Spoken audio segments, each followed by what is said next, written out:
It's a quiet morning in the spring of 1892. The morning air is crisp. The fog off Lake Michigan curls around the railroad station like a pale shawl. Sheboygan, Wisconsin waits, watching for its new arrivals from Russia. An hour later, a train whistle bellows out from the east. The great black engine cuts through the fog and wheels to a stop. Sheboygan holds its breath. Nobody in town has ever seen a Russian before. But, to their disappointment, those who step out onto the platform are just ragged, everyday people. Yet in their sharp eyes is a strength that only comes from hardship. These Volga Germans, or Germans from Russia, have come to make Sheboygan, Wisconsin, their new home. In 1763, Empress Catherine the Great of Russia had promised land to whoever would farm it. The ancestors of those ragged train-riding travelers had left Germany for Russia over 100 years ago, holding tight to Catherine's promise. And along the Volga River they settled, and along the Volga they farmed and grew. But hardship would scatter them, sending thousands far afield to Argentina, Brazil, Canada, and the United States. And hundreds settled in Sheboygan, Wisconsin. They lived on Russian Boulevard. They worshipped at Trinity Lutheran Church. They spoke German and English, cooked Grebel and Fleischbrot, and worked at Kohler Company and in sugar beet fields. As told by their descendants, these are the stories of a people who, twice, left their homes behind in search of a land they could call their own. My name is Emma Feeney. My name is Carolyn Engelman Keither. My name is Mary Dotz. James Moore, M-O-H-R. Kevin Greitens. My name is Catherine Mary Ewald. My name is David Andrew Markgraf, the fourth. These are the voices of a generation.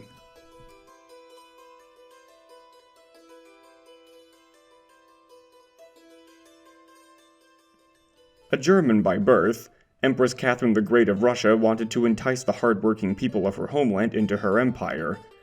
And so they came to farm the lands along the Volga River, building villages such as Schaefer and Rheinwald. These new Volga Germans were given concessions alongside land. They could keep their language and traditions, and they were exempt from military service in the enormous Russian army. These German immigrants farmed the lands of their new home in peace. My family settled in the little village of Schaefer, which in Russian is called Lipovka, and it was settled in 1876, one of the first villages. It's on the eastern side of the Volga River, which is called the Wiesen side, which means the meadow side. The opposite side is the Berg side, which means the hillside. My grandmother and father and their family originated, as much as we can figure out, from the Erfurt-Frankfurt area, as did a lot of German Russians. And they literally took, back in the 1700s, by wagon and walking, about a year just to get to Russia. My heritage, the last name I've been following is the Ruppel surname, and I have found that they originally came from Gedern in Hesse, and they immigrated to Rheinwald in Russia in 1767. Rheinwald no longer exists as Rheinwald. It's now called Starskoye, and it's in the Saratov Oblast of Russia. The first Markgraf that I know about was born in 1730 in a small village called Hamburg, not Hamburg, but Hamburg. And after this 7-year war was going on, the family decided to migrate to Russia. And they first went to a small village called Polskaya. And they stayed there, but one of the sons ended up migrating from Polskaya to a village called Rheinwald. And that's where they stayed for about 100 years. However, the late 19th and early 20th centuries were the twilight days of the Russian Empire.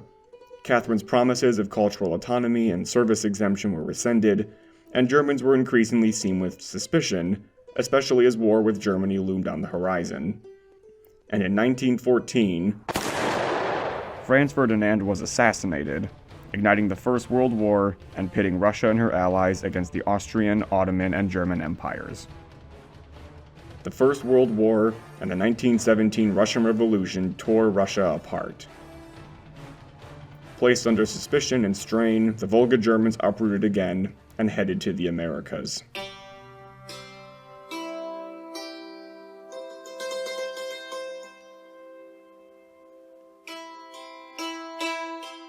When they left Russia to come to the United States, they brought my grandfather, my grandmother, and 3 children. And on their way over, one of the children, the youngest, died and had to be buried at sea. That was Maria. And when they did arrive, they had my father and her older sister, or his older sister. When they got to Sheboygan, they, I think, thought they could find a job or even purchase a farm. But at that time, it was about 1911, and all the farmland was really taken. There wasn't anything available. And my grandfather worked in a meatpacking plant for a period of time until they eventually came back to Sheboygan and settled here for good. What led them to Sheboygan, Wisconsin was that my grandmother had a brother that was already living here. My grandfather came over first. He left his wife and children behind, and he got a job at Kohler Company, and when he had saved up enough money, then he sent for his wife and children. From what I can tell, they left the port of Libau and ended up in Liverpool, England. Once they were in Liverpool, they took a ship, and I've been able to find the name of the ship. They left Liverpool on the 9th of April, 1902, and they were on the ship Belgenland, and they arrived in Philadelphia on the 21st of April, 1902. Now, this was my great-grandparents, Gottlieb and Anna, and they had 8 children at that time. And why they picked Sheboygan, I think it was because there were members of the village of Rheinwald that had settled there, and they probably told them this is a good place to come to. My grandfather was in the Russian army, and he came home on leave, and he went AWOL. He wanted to leave the country because being where his post was, he was hearing that there was going to be a revolution, and he didn't want his family to suffer any hardships. When they were on the boat, she always refers to my grandfather David and herself Mary. They both got sick on the boat. They said they laid on bunk beds. They were so sick that once in a while they were taken to the deck, but being on the deck was worse. When they got to Ellis Island, Mary said it reminded her of a prison. And a doctor came to examine every passenger. If you were okay, you were allowed to go to New York, and if you were sick, you would be put back on the boat and sent back. When they got to Ellis Island, they were on the boat for 2 weeks and 2 days. Philip, her father, told his family to be very strong for fear that they would be sent back to Russia. Mary said that they had to be strong enough so that even though they were seasick, they had to put it aside and pretend they weren't sick. They did not have enough money when they got to Ellis Island, and they needed about $20. So the agent at Ellis Island asked Philip where they were going, and Philip said that he was going to his son in Wisconsin. The agent sent a telegram, and within an hour the money arrived. Then they arrived in Sheboygan, and they said that they boarded a train. They were on the train for 4 days and 4 nights. Henry, the oldest brother, met them at the depot. She said the streets were wood and dirt, and Philip asked Henry if this was America, and Henry confirmed, yes it is. And Philip, my great-grandfather, said, "It's better in Russia." So they arrived in Sheboygan on the way by train. They came from Ellis Island. And when they got to Chicago, somebody sold them a big bag of lunch because they didn't know how far they were still going to be going. Well, they got to Sheboygan just a few hours later. And people in Sheboygan were knowing that they were coming. They were anxious to see them, and they came down to the railroad station. And my father had told my oldest brother, just take the cab and go right up close to the train and don't let anybody talk to them. And so he whisked them away, and they went to live at an upper flat where he was living. And the next day was the 4th of July. And my younger sister of the two, she didn't understand what all that racket was about, that was going on. And my father said, just don't pay any attention. That's all from the devil anyhow. Though many of the Volga Germans arrived bedraggled and bewildered, Sheboygan openly accepted their new Russians, so they were called a century ago, as neighbors.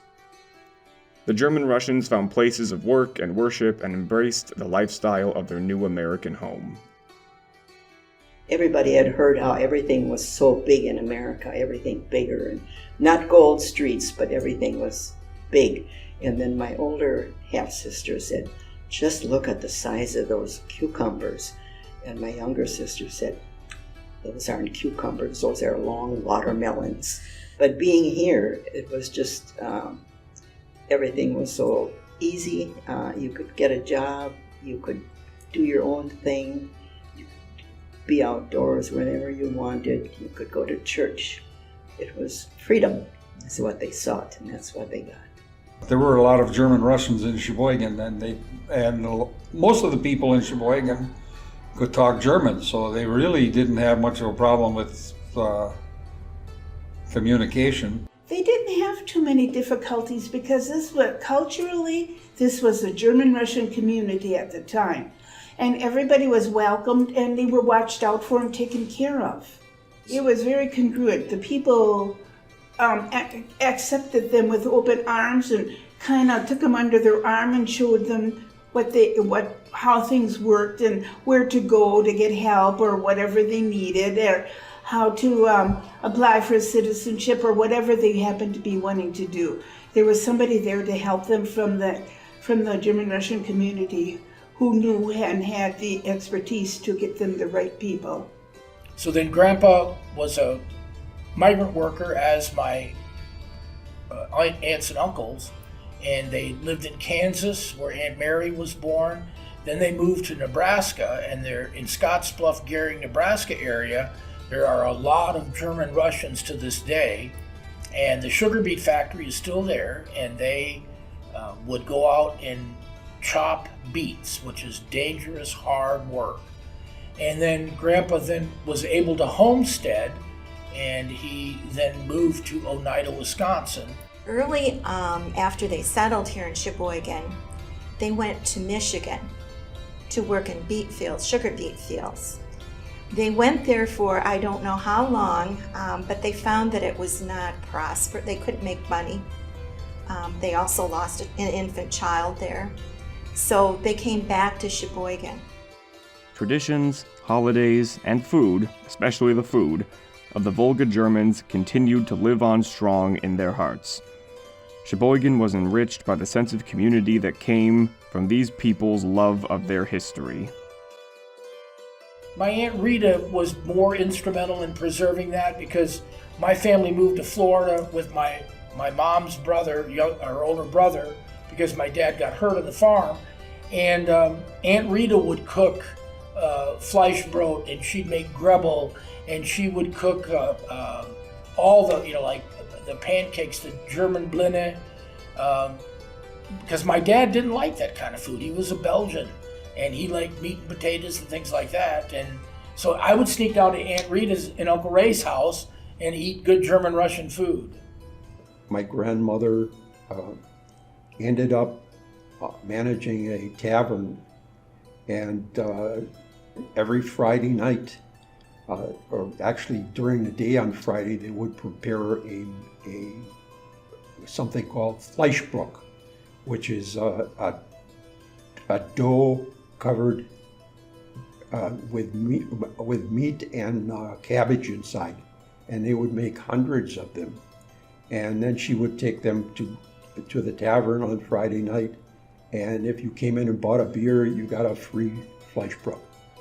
There was always Christmas Eve after you went to the church service, and the children were usually given a small, they called it a piece, a little Bible passage to proclaim from the altar. And after the church service, they all went home, and the cousins came, and then pretty soon there was a knock on the door, and it was the Christkind, the child, Christ child, and Beelzebub, and he was the rough guy. And he came in, or they both came in, and then they would ask children questions. And sometimes when the boys had been naughty, they would get a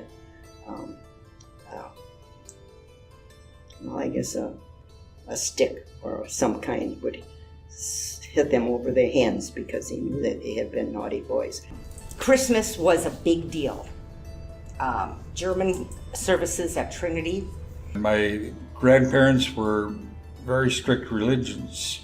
My grandfather was involved with the Brotherhood. As a matter of fact, the Brotherhood used to have meetings at their house when they first came to Sheboygan.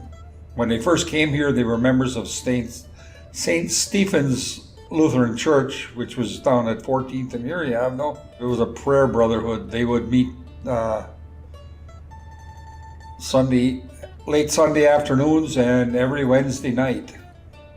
And then a lot of times during the week, they would get together at somebody's house and pray. They prayed a lot. The generations living in this new home were raised by two lands at once.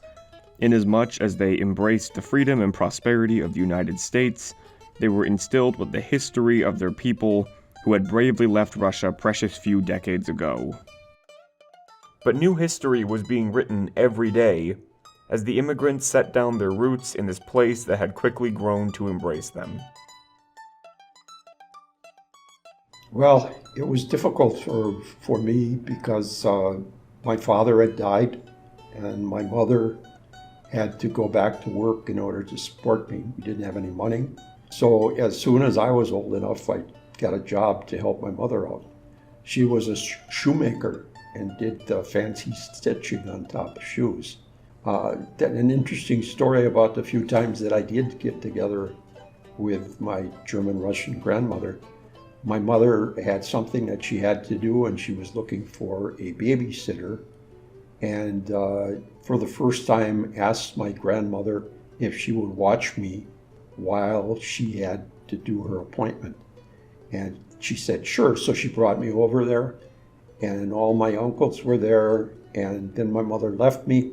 And when she came back, she found me sitting on the kitchen table licking a shot glass, and my uncles playing sheephead around the table. And she said, I don't think I'm going to leave you over there again. But I know other German-Russian kids who felt that they were discriminated against because when they came to Sheboygan, they spoke a different form of German. It was an isolated German that hadn't changed for 100 years.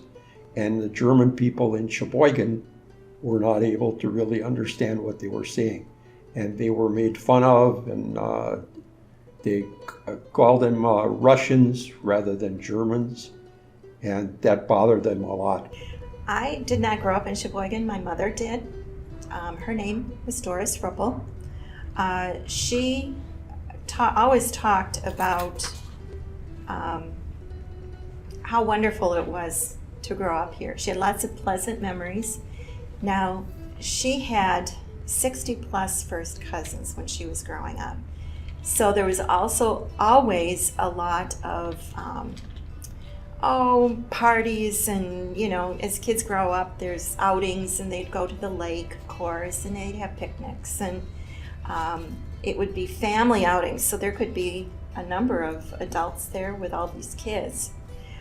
So she talked about it as a wonderful place to grow up. was a very interesting, fun life. And I had no bad feelings about being, some people felt a little bit ashamed almost to be German Russian, but I never felt that at all. I always felt I was just one of the other children in this school. There were quite a few of my classmates who were also of the German Russian background. We studied in German and in English, only voluntarily. For instance, my class, when I started first grade, we had divided classrooms. One class was the boys and girls who spoke only English, and the other class we spoke both the German and English. We had assignments, Bible passage that we had to learn. We had to learn them in both languages, and so that helped. And then as we grew older, when we got confirmed, our class was a 1938 class. We were the second last class to be confirmed in German. We never had this differential between anybody. We looked at each other as just peers or equals, never thinking of any particular place they came from or their religion or whatever, or the foods they ate or anything. We were just all kids, and kids will be kids.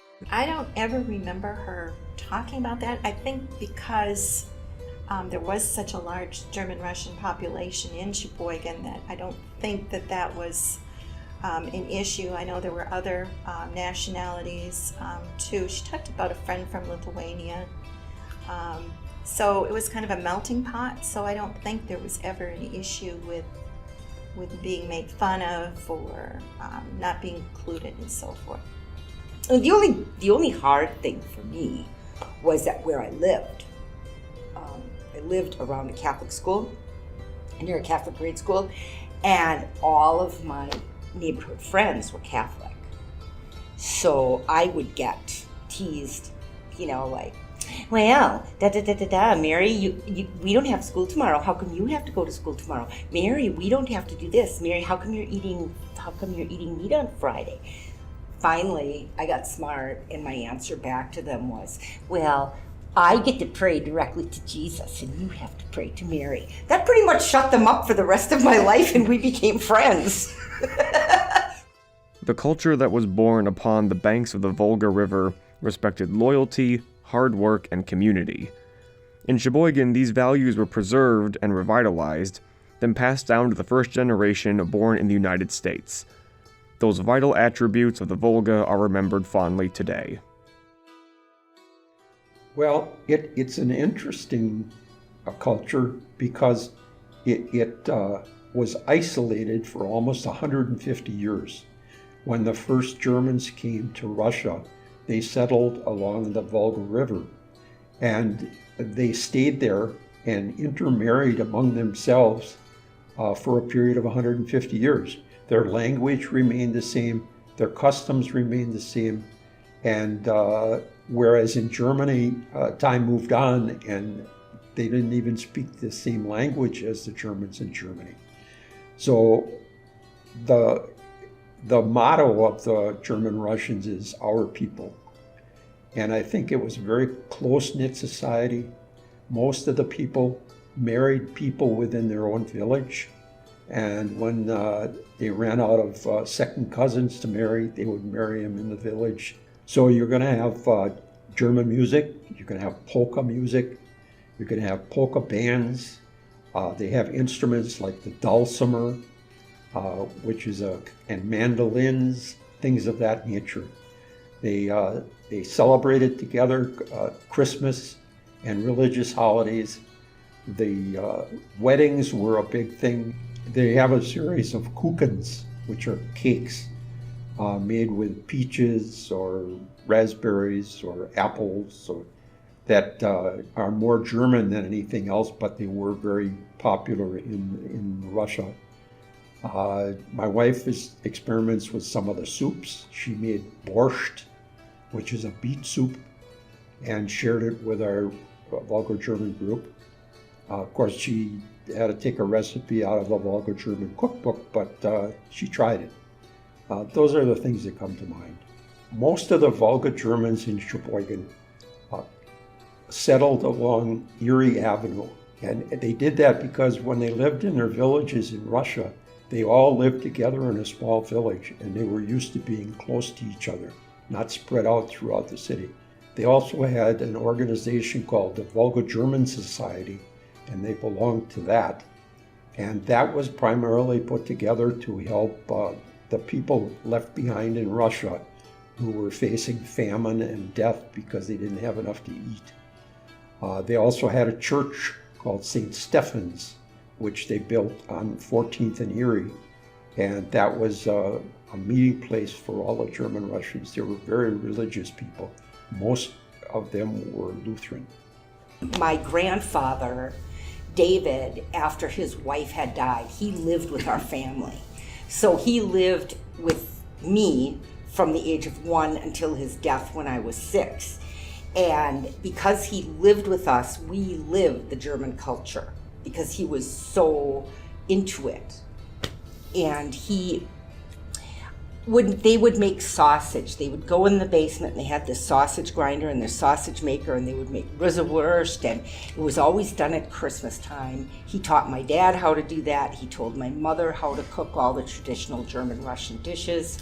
Broda is a type of, you take like a lesser cut of meat as a roast, and then you soak it in salt water like a brine, and then you rinse it off, and then you bake the potatoes, the carrots, the onions, whatever, turnips, rutabaga, with that meat.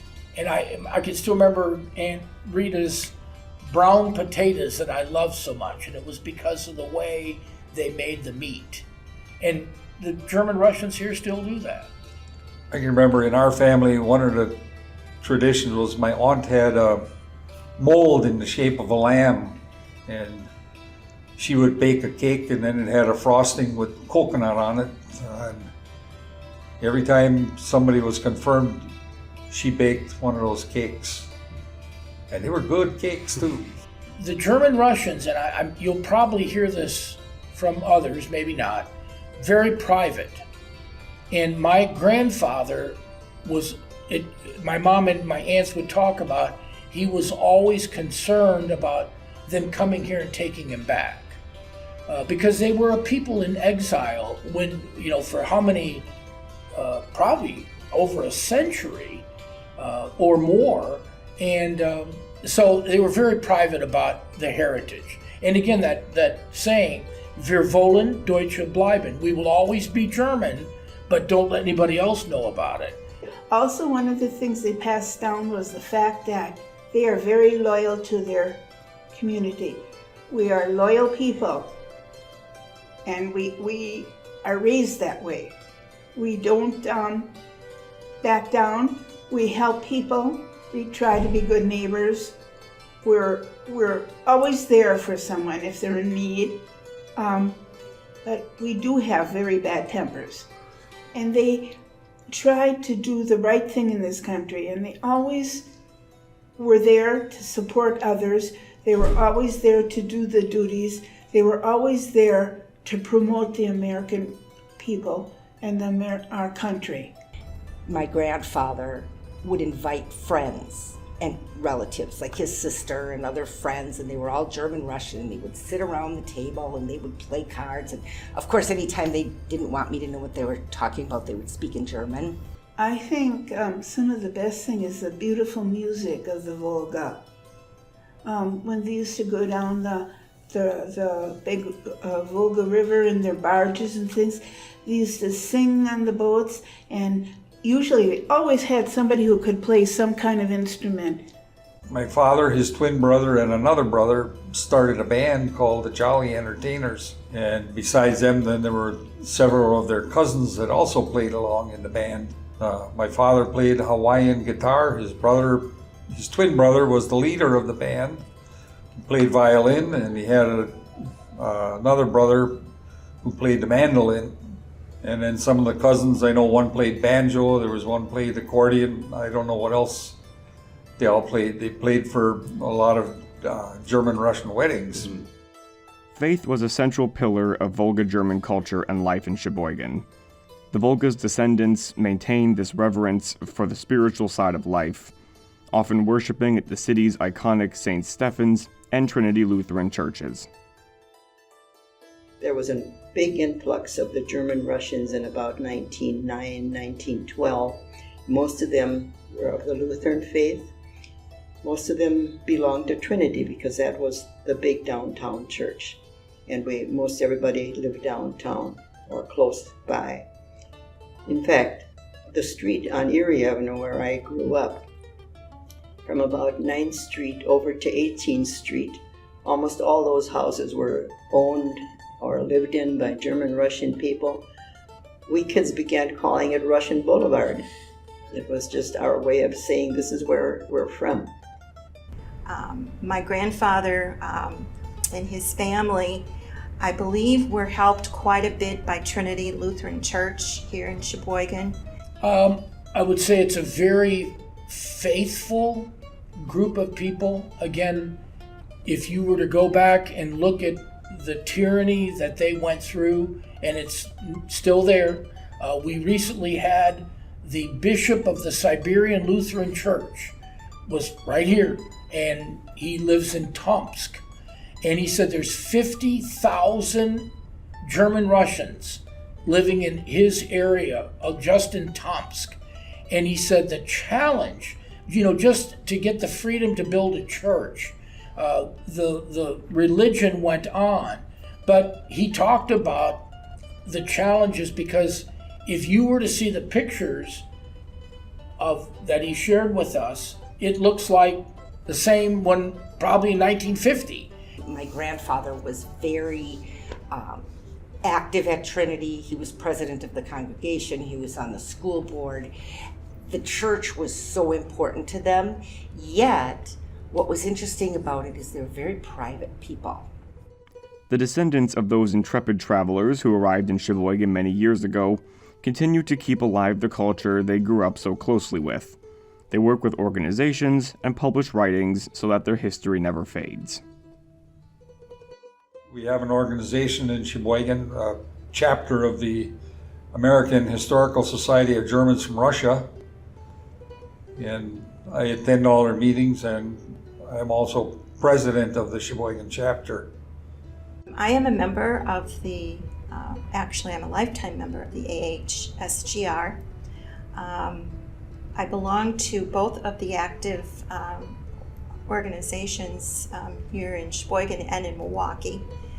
Unfortunately, because I lived in North Carolina and spend a good deal of time there, I'm not able to participate as much as I would like to. So when I am in Wisconsin, I try to make sure I get to at least a meeting or a picnic or whatever while I'm here. I've become very interested in the history of the Volga Germans. I'm learning the history, hopefully to pass on to my children as well as to future generations. And that's how I'm keeping it alive. I think it's very important.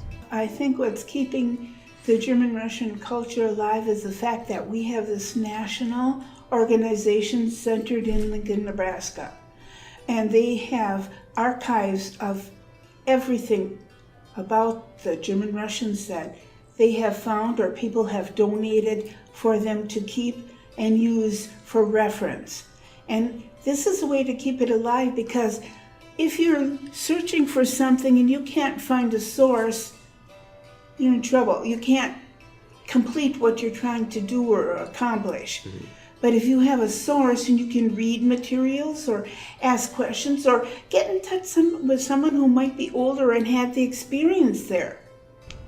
I have a lot of German-Russian friends, and it goes back to that secrecy again, because they know I'm part of this German-Russian group now, and I'll ask them, are you German-Russian? Because chances are, they are. And so many of my friends are German-Russian, and I try to get them to come and join this group with us. I say, it's really fun. You get to know all these people. There's almost like a camaraderie because that's where you came from. Come and join us. It's like sometimes pulling teeth to get people to, I don't know if it's because they just are not joiners, or if it's because they have no interest in the German-Russian heritage. As it is with most clubs, as people age out, the membership drops and the club may go by the wayside. And that's what I'm seeing is happening. Now, we just recently were able to get the Sheboygan Chapter up and running again. There had been one, but those people aged out. So it's kind of a continual trying to keep activities in the forefront. The people in the community are interested in learning more about the culture. I think that's what I see for the future. I wanted to finish a book on our family history before I died, because I felt that my grandchildren don't have a whole lot of interest in genealogy right now, but may have when they grow older. And if I have it in a book format, it may perk their interest, and that they might continue to pursue facts about the Markgraf family. This is a copy of the book that I wrote, about 375 pages, and it contains family charts, family stories, a timeline of our history. It has a copy of the family tree and a lot of photographs, both from the early 1800s all the way up to present. I was a church historian for a good number of years, but if they had questions about their genealogy, I could look it up in the church records for them. And if there was anything in there that was German that the church secretary couldn't read, I was able to help with that. So I enjoy doing genealogy work. In my little book that I wrote, Bits and Pieces, which my sister helped me with. But she didn't know she was helping me, but as we were talking, I would write down little comments that she made, little stories that she told. And I put those all together and I called them Bits and Pieces. And that became the basis for the little book that was published a couple of years ago. However, as time has gone on, and as the Volga German community has aged and dispersed, the travelers' descendants find their organizations shrinking and interest in them waning. Some fear that, in time, their culture may fade and become lost altogether. With our children, we made sure that they went to a Lutheran school, and then at the Lutheran school they taught German. And then when we had events with the German-Russian group, tried to get the kids to be there. Some of them, they like the food, but the cultural part, and we still, they know that I sing in a German choir. I'm still relatively active with the German-Russian group, but the foodstuffs, the music, my kids all were classically trained. They know how integral the music of the German people and the German-Russians is. But the grandchildren, it's pretty tough. My children are not quite yet at the point where they want to learn a lot about their German or their German-Russian background. They're interested when we tell them stories. They knew both of my grandparents. They were small, but they remember them. It wasn't until my husband and I got into our retirement, or near retirement, that we started working on our family history and investigating our past. So they were exposed to the food because I cooked it. They weren't real happy with it, like that wasn't their favorite. Sauerkraut they all hate. So they also, because of where we lived, it was just a melting pot. So theirs was a little different than mine. And the other thing is my parents died very young. So they didn't get to experience that culture that would get carried through. It's almost like they only had me to look at for German-Russian things. Some of the things I did when my two girls were younger and my son, I would try to teach them how to make some of the foods. That's how I started. I thought that'd be a good way to enter their world. And to this day, my daughters can cook some of those foods. And they do. In the fall, usually we have what we call a Fleischberuf meeting. And we make our meat pockets with the bread dough and the hamburger and the cabbage in it. It's got some onion, and we put in garlic because we like garlic. So, but also I try to persuade them to come to meetings, and I cannot get my daughters to do that. So the younger culture is always interested in something else and doesn't seem to have the time for this.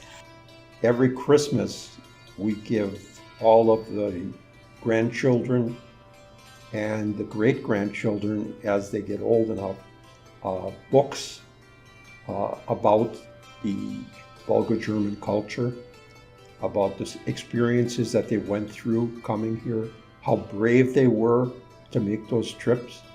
My great-great-grandmother went all the way to Brazil on a sailing ship, decided she didn't like it, turned around and went back to Russia, and then migrated to the United States. You think the courage that took to do those things. So we try to pass those values on to them. I would really, really like for people to understand what it meant to be Volga German. They were very talented people. They left Germany at the call of Catherine the Great. They farmed the steppes. They got there. It was just like, you got to be kidding! This is what we have to do. They were successful at what they did. Life circumstances made them leave what they thought now was their homeland. But when they came to the United States, they planted crops that had never been seen here. They really did contribute to life in the United States, but I don't think that I think because they were so private, they didn't really want to be pointed out that that's what they did.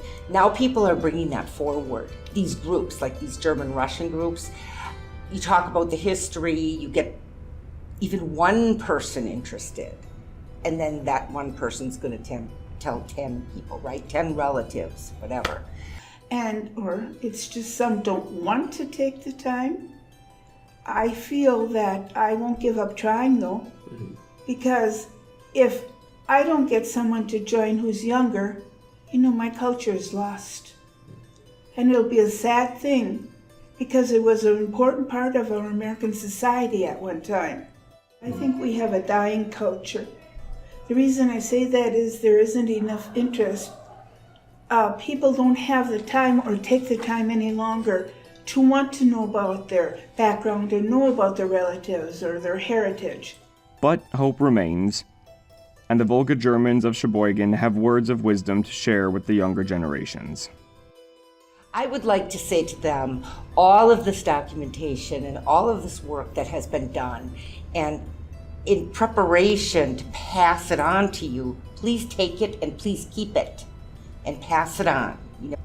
I think that if you can even make one person aware, maybe you're planting a seed, because once you get into it, into the history and the genealogy, it's just amazing to me, the history. Please at least come to a meeting. See how interesting it is. It might just make you want to find out, make you wonder what it was like back then, how it's going to be in the future. So please, if you ever have a chance, come to our meetings, and you will find people are there with open arms, and any questions you have will be answered.